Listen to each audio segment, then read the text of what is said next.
All right, so we're back at the table again. I've let this dry for a couple hours actually, so this is a bit of time travel. But what I want to show you is how we can use some other mediums to further enhance, just like we did with our chalk and our colored pencils before, we can further enhance some of the edging and highlights on a watercolor. And the great thing about it is that now that it's completely dried, the paper is exactly back to the state it was. The watercolor paint has soaked pretty much into the paper entirely. Whereas acrylics will sit on top of the paper, or colored pencils or crayon typically sit on top of the paper. The watercolor almost absorbs into the paper, so we can really just take the paper as a blank canvas once again and start it in. What I'm going to do is I'm going to add like a little moon type thing here. And to start with that, we're just going to add, take this basic shape, circle here. You can use any cup, lid, jar that you have laying around the house. And I'm just going to take a colored pencil and kind of outline so I can see where this is going to be. Again, I want to use a light color because we're adding highlights. If I were to use some more black, we might want to do something with that. But right now we're just going to add some highlights. And I'm going to take this chalk and I'm just going to completely cover this where I think the lightest areas are going to be. And I'm going to put all the light on the right-hand side, or the left-hand side, excuse me, because when we get to the tree, I'm going to put some different aspects on the right.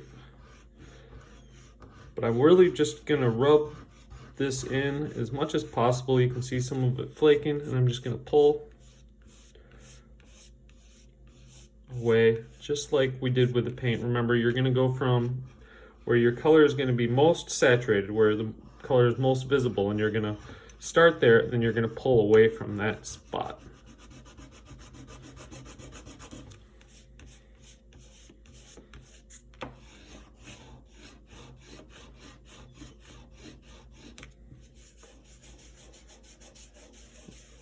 You can use anything to blend this. If you don't want to use your fingers, some people don't like to get their fingers dirty when you're using multiple chalks. You're going to have to kind of get all your fingers dirty there. So you can actually use like a towel or cotton balls, work really well. So we'll leave that. You can kind of see there's a nice little shape there.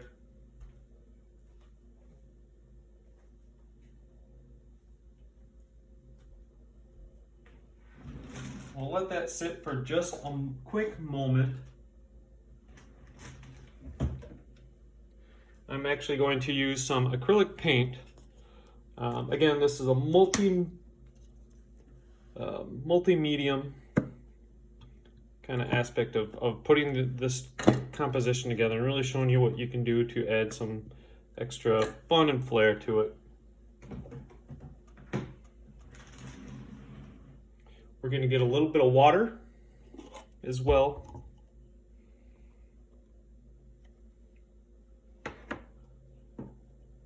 And we're going to grab a hard brush.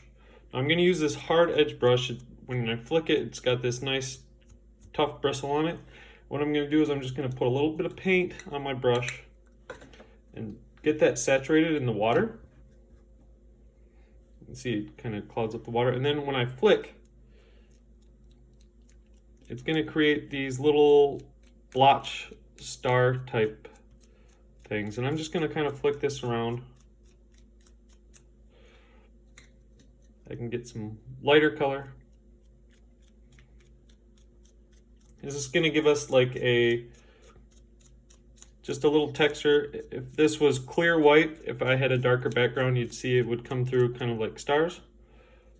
But I can use this same brush and kind of take the edge.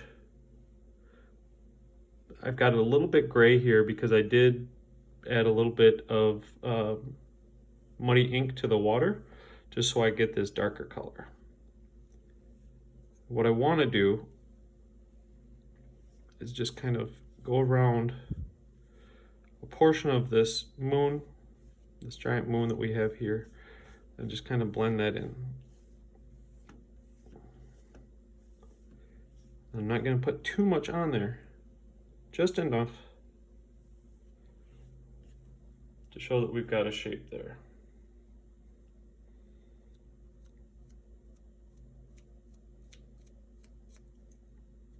Again, the wetter this is, the less blotchy it's going to be with our splattering. But I can take a little bit of paint. I'm just going to take the corner of my brush, kind of add in a little bit of highlight. You can use a thinner brush for this, depending on how steady your hand is. You might want to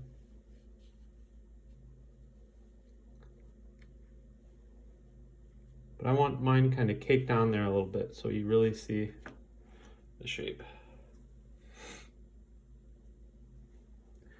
Maybe we have some little rocks sitting here too.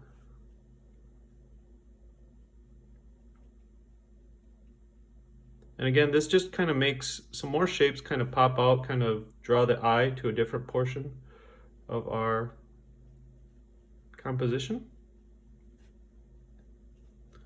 So it's not all just plain black, white color. There you have it.